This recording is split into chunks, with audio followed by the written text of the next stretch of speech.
What's going on, y'all?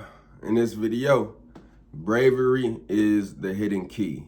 Being brave, how motherfucking simple. All you gotta do is be brave in whatever you doing. Like, clearly we gonna have some fear, some hesitancy, some doubt, of course, when we trying something new. But even when we going for our dreams, when we going for that big thing, being brave is the key, because that's all it is to act in the face of fear. That's to be brave. Now, I've been assuming courage. I've been using and mustering up that energy of courage and faith, strength. But bravery, that's one that, slipped a little bit under the radar. To be brave. Now, this is not to make an excuse. Of course, I tell y'all so much: train, study, master, perfect your craft, master and perfect yourself, and ultimately don't be so focused on cash, popularity, internet growth, money, and living and appeasing to the standards of this society. Whether it's your family, your mom, your dad, whoever, somebody is gonna always have something that they want you to do with your life. Nigga, sis, you gotta do for you. You have to do what's in your best interest. You gotta close out the noise. You gotta realize this is just your human existence. This is you playing this human singular game, and this is your individual game. It's all your mind. It's all your thoughts. So yeah, let's just start there with your thoughts. Positive affirmations. Yeah, man, oh man, just think it positive. Seeing the positive, optimistic side of things. That's the best way to do it. That's alchemy. Turning lead to gold, turning shit to diamonds, turning dirt to flowers, even though flowers is kind of just dirty. And with that being said, let's motherfucking talk about the concept of dirt, the concept of being dirty. It's extremely subjective. It really is such a mental mind fuck, and it leads to things like pretentiousness and anality, an anal retentive personality. But let's just say somebody who's scared of getting dirty, a neat freak. Somebody who don't want no dirt on their hands. They gotta wash their hands all the time, got sanitizer all around. Meanwhile, you fart and take shits. Meanwhile, you might spill some food on your clothes. Meanwhile, you want to lock lips and kiss with somebody of your choice. From some terms, you won't want somebody else's saliva on you, but you cool with having some slob on your dick. You cool with lip locking with somebody else and swapping saliva. So you see where I'm going with this. Dirt and this concept of nasty, disgusting, all of that shit is extremely subjective, and it's a study that's worth looking into. And of course, what is the reason for all of this talk, all of this psychology, all of this mental stuff? It's all to cure and fix and free your mind. In some way, shape, or form, you got some little subconscious reason as to why you feel this way about this, why you look at some shit as yucky, why you don't want to touch something. Now, I get it. I kind of don't get it because, yeah, I get it. Like, if a nasty person motherfucking talking to you, then some spit from them drip on your mouth. But if a bad bitch or an attractive male talking to you and some spit fall on your lip from them talking, you might not be as mad as if some ugly fat looking person did it. So that's why you see it's all subjective. And then again, you just got your own dirt.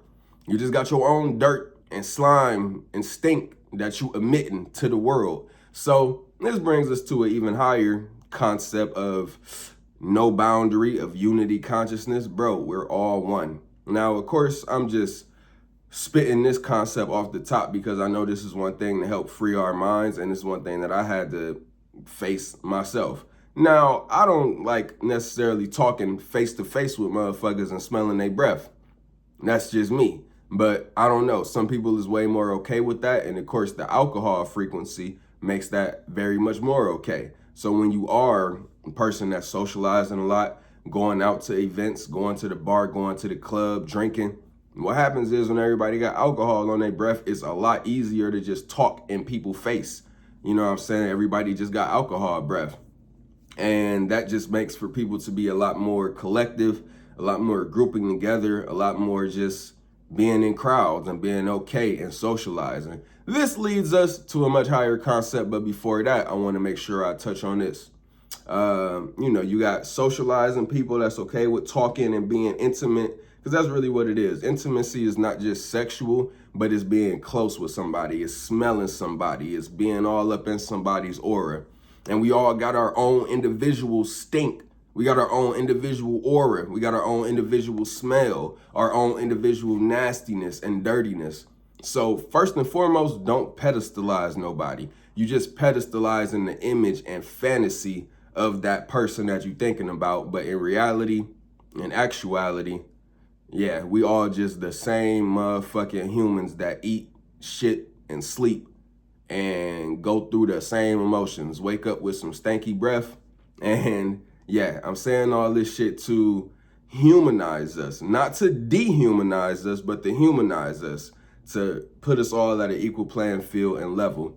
Of course, I tell y'all all about the godhood and the divinity. We're souls having a human experience. We are that higher divine spark of consciousness, all of those good things, but we also are in the human animal beastly body. Like, it's all good to look at animals on National Geographic and be all cuddly up with a dog, or a dog that you specifically love. It's okay for your dog to slob on you, but you wouldn't even want another person slobbing on you. So yeah, all of the dirt and the concept of nastiness and what's disgusting is subjective. So of course, the people that don't go out to the club, people that don't socialize as much, you end up just not being as accustomed and adapted to that world of just motherfuckers all touching up and, you know, intimacy, touchy-feely, all in each other's face. You're not as adapt to that world. You may be way more solo, way more into your own time, gaming, watching your favorite shows and movies, just chilling, looking on the internet, motherfucking being in a relationship with just one person. It'll make you just stay home on a Saturday or Friday night. Ooh, I almost tapped into how important Saturday nights are. But before that, I want to get to this extremely important concept. Remember, it's all about bravery. That's just the title of this video. Of course, I'm going to bounce around and go all a bunch of other places. We just here trying to free our minds, y'all. So you got 4 circuits of the brain. Then you got 5, 6, 7, 8, affinity, other circuits of the brain and the brain activity, the modes of consciousness. So the first circuit of the brain is the R complex person.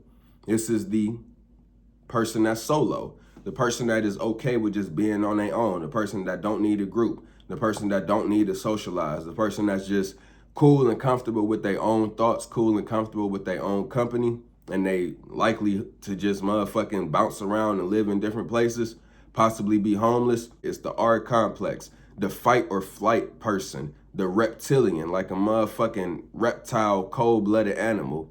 Don't need nobody, just solo dolo. Then second, you got the B brain. This is the person that needs community or likes to be in a group, likes to be socialized and likes to be around people, likes to be around family, likes to be going out, hanging out with friends. But ultimately, this person might be associated with some church group, some gang, some religion. But the B brain person, this is associated with the mammalian brain, the animal complex, the part of us that feels emotions, as opposed to the first person, solo dolo, fight, flight, freeze, or fawn. I ain't gonna say fuck because they say it's fawn. I heard somebody say that friend slash fawn is like what you are attracted to, what you adore, rather than just saying fuck. The motherfucking extreme lower chakra, extreme act of life that brings us all here and got most people just wrapped up in lust. So yeah, those being the primary emotions that we all use, that we all vibrate in, and those is the ubiquitous emotions of life. We're all playing this human game and this human socializing, but in reality, those 4 overlooming aspects are always taking place. Remember, the solo individual is the first circuit of the brain. Where does this come from? It's just a concept, spiritual occult concept that I've came across, and it's a really good way to categorize and understand life. Second circuit is the B brain, and it is the limbic system, the part of our brain that feels emotions, But again, the people that need to be in the group because they like to feel that group love. All right. Then above that, you have the bird brain. The bird brain is flying in the air. The air is associated with communication. So the bird brain person is all about intellect, all about being right, all about studying, all about intellect and just definitions. And I'm slightly describing myself. And I am very much a bird brain intellectual person. At the same time, I'm a very first circuit person, but I'm evolving into that fourth circuit, which is of the heart chakra, which is of spirituality, which is just of life is all free. And, you know, the correctness. I said in the last video that there is no correct or incorrect way of living. And that's actually one of the best ways I could tell y'all. As opposed to people that tell you it's no right or wrong way to do things. When you hear right versus wrong, you need to automatically associate that with the laws of morality and understanding that a wrong action is any action that initiates harm and violence onto another human being. And a right action, aka a cool action, is any action that don't initiate harm and violence to another human being. This concept of moral relativism and the laws of morality being applied to human beings themselves, having the higher consciousness, the higher intellect to think and reason and use conscience, which is really just that voice in your head that's saying, should I do this? Should I not do this? Animals don't have that, so they just go out and kill, fight, flight, freeze, and fuck. So us as human beings, you know what I'm saying, that intellect, information, just being a smart guy, being a smart girl, knowing about history, knowing about facts, knowing about what's the latest motherfucking thing that's done come out in the world and you just on top of it. So that's the person that just needs to be right, needs to be correct in their facts. And they is talking, it's just the intellectual. So that's one aspect of this, right? And you got a fourth circuit, spirituality. Basically somebody that's just free flowing. And I've always observed and admired these people because I didn't realize how stuck I was in that third circuit of consciousness, how stuck I was in that intellectual just going back and forth. You can just be going in a labyrinth in your own head, overthinking, overanalyzing, just trying to find some conclusion when you just missing out on the fact that the law of polarity exists in hermetics, in the motherfucking Kabbalion, the law of polarity telling you that basically any thought, any idea, any thesis that you could have is always going to be mirrored back by an antithesis, the opposite side of the pole. And you know what I'm saying? If you're thinking negative about something, just know you can literally polarize and somebody else can have a total different positive perspective on that negative thing that you're thinking about. And it just goes on and on and on and on. So the fourth circuit people, the spirituality, the heart chakra people that just, you know what I'm saying, hood niggas that get on camera and just talk reckless, ain't using no proper verbiage or nouns, don't give a fuck about being correct, none of this shit. You know what I'm saying? I motherfucking admire that. And as I drift into it more and more comfortably and more confidently, it feels better. It's a big release. But of course, there's still so much subconscious programming of me being a intellectual bird brain individual, always trying to find truth, always trying to find what's right, find the correct way to do it, find what needs to be known, but then realizing that we just create what is true. We just create what is real. We just create what is the right path, what is good. If we say it's good, if we say it's right, then it's right. If we say it's bad, then it's bad. It's not good. It's not working. If you say that shit in your motherfucking mind. If you say you can't get it, then you can't get it. So that's where you also just start to realize that it's all spiritual and it's all our mind, and what you create to be your reality is indeed your reality, as opposed to the bird brain intellectual person that thinks that reality can only be one way. Yeah, a big thing that, hey, it's up to you to figure out if you want to figure it out. And with that all being said, that's something very well for you to know. The first through fourth circuit, then of course you got fifth, sixth, seventh, that just gets into higher modes of consciousness, higher dimensions of thought, shit that is maybe a little bit aloof, maybe a little bit hard to pin down or hard to really understand. But for those first four, very easy categorization. So, like I was saying, being brave. You got to be brave enough to, at the very least, look into your own shit and be honest with yourself. Be honest with your trauma. Be honest with your subconscious programming. Be honest with your fear. The fear of what holds you back, and then you can act in the face of that fear and be brave. But if you don't have the bravery to at least be honest with yourself, then you'll never really get nowhere. And then you'll always just be dragging people down to your negative frequency of deception. Because if you lying to yourself, then you can't really help nobody else. And you just become a liability. And I just want to help y'all improve. I just want to help y'all improve, man. Help y'all free y'all mind. Help y'all find peace and happiness through some of these concepts.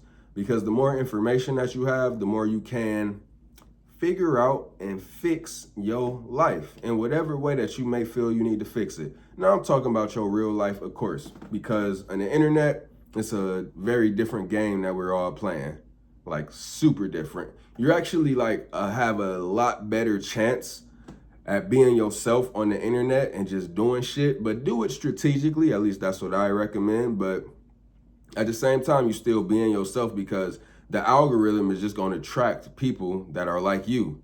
So yeah, it's very crazy of a concept. If you not being yourself on the internet, then that just gets felt, and then you just get kind of discarded. People ain't gonna watch you. People ain't gonna care about you. People ain't gonna track to your content.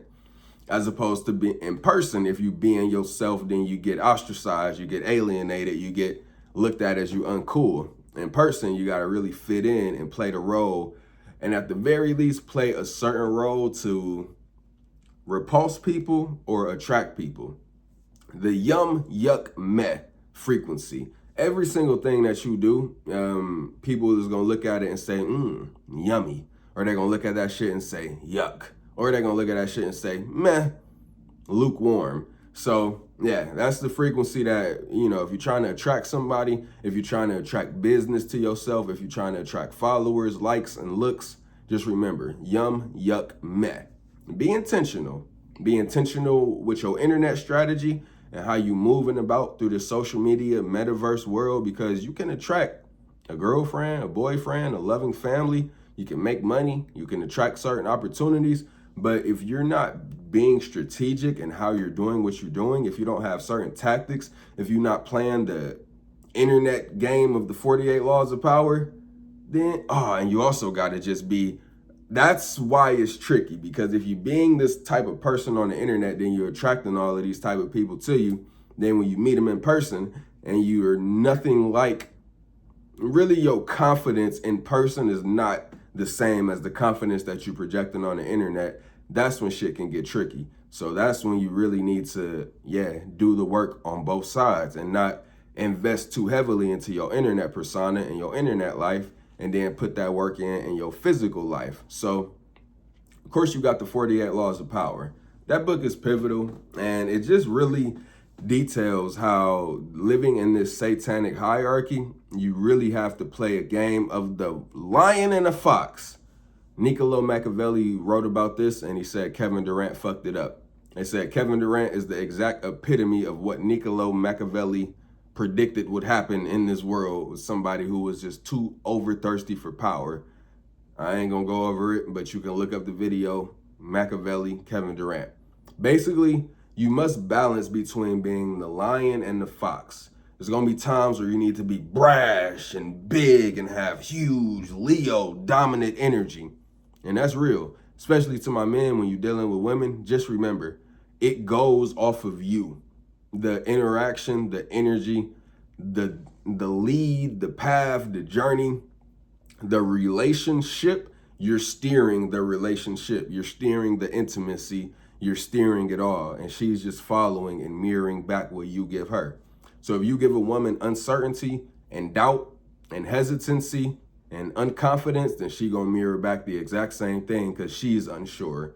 But if you're sure, then she'll be sure that she wanna fuck you, or she'll be sure that she just like you. None either way, depending on how you live your life, depending on what you want, depending on what path you're going down, blah, blah, blah, blah, blah. So one thing I definitely want to start tapping into more is relationship dynamics. You know what I'm saying? I got some experience in that field, but you must know you got to self-improve first. Self-improve and be self-aware, and don't necessarily just leave it all up to chance and throwing shit to the wall and seeing what sticks. There's a lot of information out here. They call them dating coaches, relationship advice. There's books out here for women, the power of the pussy. So it's many, many ways for you to just like do what needs to be done and play the role and power dynamics that go along with male and female courting and dating and sexuality and living together and all of those great things. Even raising a family. Check out Derek Grace. He got all type of content on how to have your kids better fit for this crazy ass world that they're gonna go out into. Let's be real, y'all. Parents, if you raising kids, your kid is going out into a very strange and fucked up world at some point. At some point, you ain't gonna be there. And oh my God, antinatalism. I ain't talked about it in so long, but y'all really might want to look into it if you're seriously considering having kids. Because if you're already like seriously considering it, then you may have not done it yet and you may be very iffy. So if you haven't done it yet, look into antinatalism and you may not ever want to do it. If you got kids, check out Derek Grace, check out his content on how to raise your kids to be strong, self-aware, have self-love, positivity into they self, because this outside world is just gonna try to bully you, bully your kids, tell them that they can't be this, tell them to fall in line, the traps of culture. It's a real big thing. So at the very least, always let your kids know that they got a place of love to return to. They got a place of positive reinforcement to return to. And they got a place of protection to return to. To my men, it's very similar with the woman that you're dealing with. She got to know that you a dominant man. She got to know that you can protect her. She got to know that you're going to be brave in the face of danger. She got to know that you're going to be brave in the goddamn face of danger. So that's actually a big reason why women leave men. Of course, if he don't got enough cash, if he ain't providing enough experience and happiness and stimulation, all of those reasons end up being a reason why a woman gonna leave a man. But at the same time, at the root of that, I could say that it's a lack of courage and a lack of bravery within that man to face his own darkness, his own shadow, and then just rise above and just continue elevating and just being real if you want to keep the woman or if you want to be single. Because a good friend of mine is going through a divorce right now, and we both then came to the conclusion that marriage is fully off the table ever again in life. No matter what nobody trying to motherfucking pressure you into, if you a man, women, just don't do it. Just don't motherfucking pressure your man with government, because that's all you doing is trying to get him to legally. Needless to say, men that get married and end up going through a divorce, which is like 80%, marriage ends in either death or divorce. So you got an 80% chance of it ending in divorce and a 20% chance of it ending in death, and maybe like a 1% chance of both of y'all dying together. So it's a very tricky game. I could go over many reasons why they just set it up for mind control, but that's everything on this planet. So right now, we in this system, we playing this game. You want cash, then you gotta play the 48 laws of power. You're better off playing the power dynamics, or else you're gonna get stepped on, trampled, and somebody gonna take what's yours. Now, not to have like what is it? Not absolutist, pessimistic mindset toward any of this life shit, y'all, because I'm all about that motherfucking self-improvement, that alchemy, that change for the better. But it just starts with being real with yourself. So I want to make sure I continuously echo that sentiment and also echo the sentiment of being brave. Now, being brave, I realize that it also comes in just your posting, right? Like, so many people in this world don't just post random shit. Like, that has just stopped on Instagram because, for one, everybody's turned it into like a business thing or like some super curated, glamorous highlight reel of your life. Is either business or that. And whatever field, whatever thing you do, or most people just want to, like me, for example, I like to just have my shit very polished.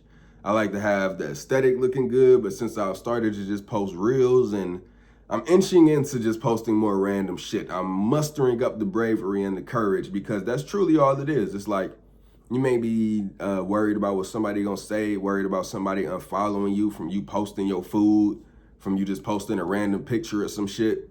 But like at the end of the day, when it comes to social media and content creation and influencing, the people that get the most followers and get the most money and motion off their social media and their internet presence, they brave, they post a lot. You know what I'm saying? I like that original content. So I ain't never gonna just flood y'all with ads and marketing.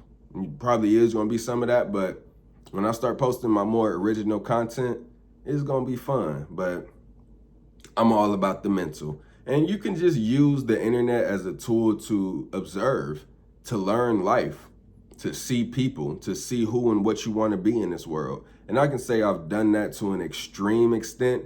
I'm very OCD, I'm very much a perfectionist. I still recommend it though, because like I said, I don't recommend just throwing shit to the wall and seeing what sticks. I recommend you studying and observing and being very sure and certain on what you want to do in life.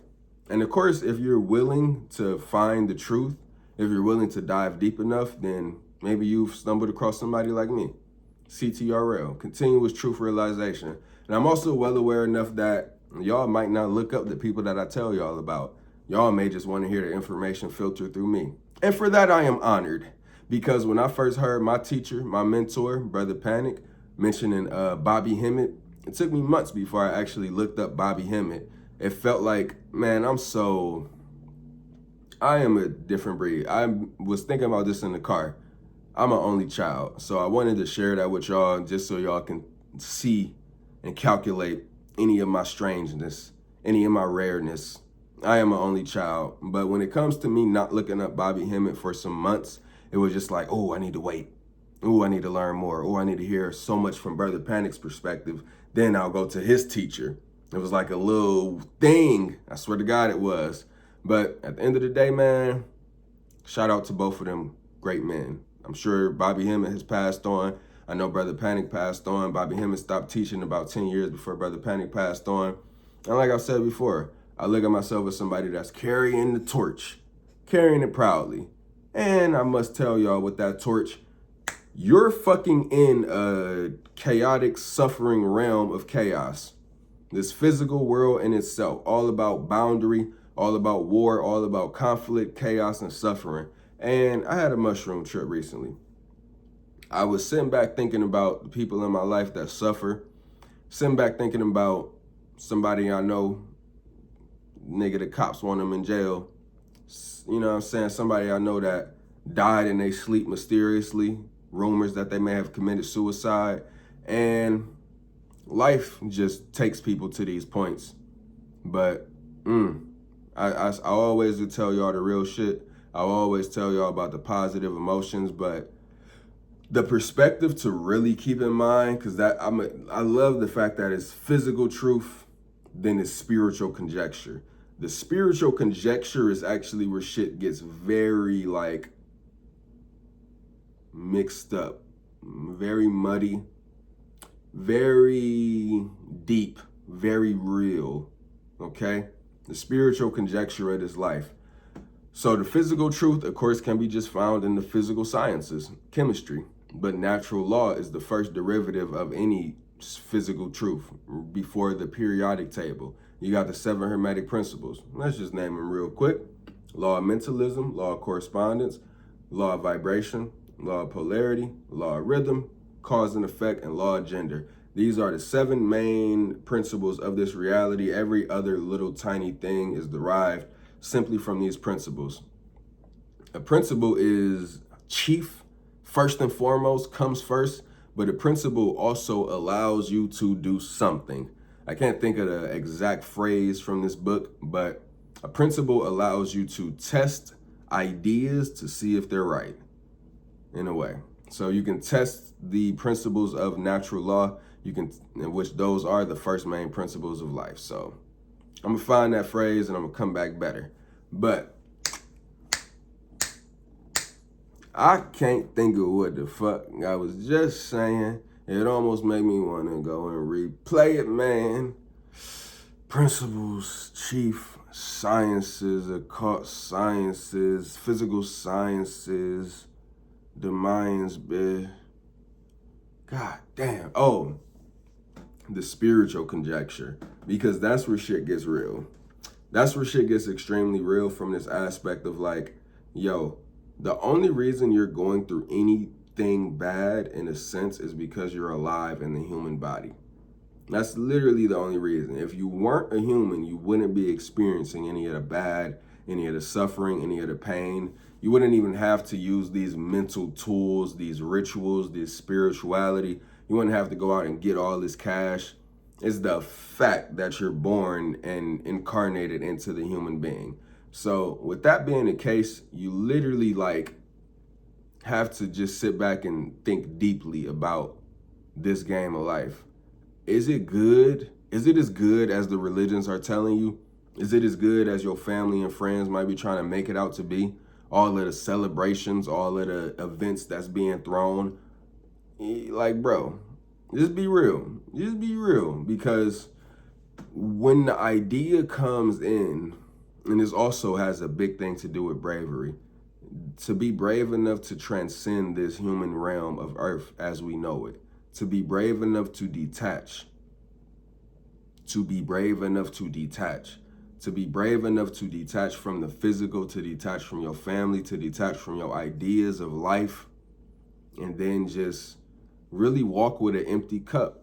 You actually got to pour out your cup so it can be filled up with new information, to be filled up with new spiritual vigor, to be filled up. You just empty it, to empty out your ego, and then have an empty cup so you're not refilling back into earth as a human baby. Because, you know, I'll study Gnosticism a little bit more. I'll study more thoughts about the afterlife. I'm well aware that it's all just conjecture and ideas, but at the very least, man, what God would create a world with this much suffering? Really ask yourself this question. Now, the church will tell you that everything happens for a reason. God works in mysterious ways. All of this crazy shit that you just gotta motherfucking believe and follow, submit to. But then when you really get down and think about it, all the diseases, all of the heartbreak, all of the emotions, people committing suicide, it's like, why? Why would a benevolent, great God that's on our side, that demands worship and praise, why, and we're supposed to be his children that he loves so much? It just goes to show that the reason that Gnosticism isn't showed in any news cycles, Gnosticism isn't popular, is because they don't want you to think about it. They want to continuously harvest your soul and harvest your energy. Now that's just conjecture, because all I've done is either thought of it myself or heard other people say it, but it seems to be really motherfucking evident. That's the thing that comes real with all of this shit. The evidence. How likely? What's the probability of something being true?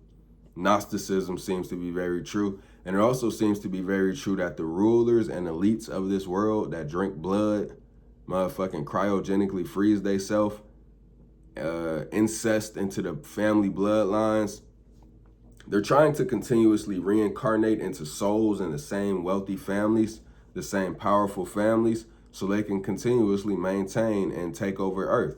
I mentioned in the last video that Earth and this satanic hierarchy of life that we live in is a death cult. It's just randomly killing off you and your family and people that you know if they ain't careful. But even if they are careful as fuck, it can still happen to them.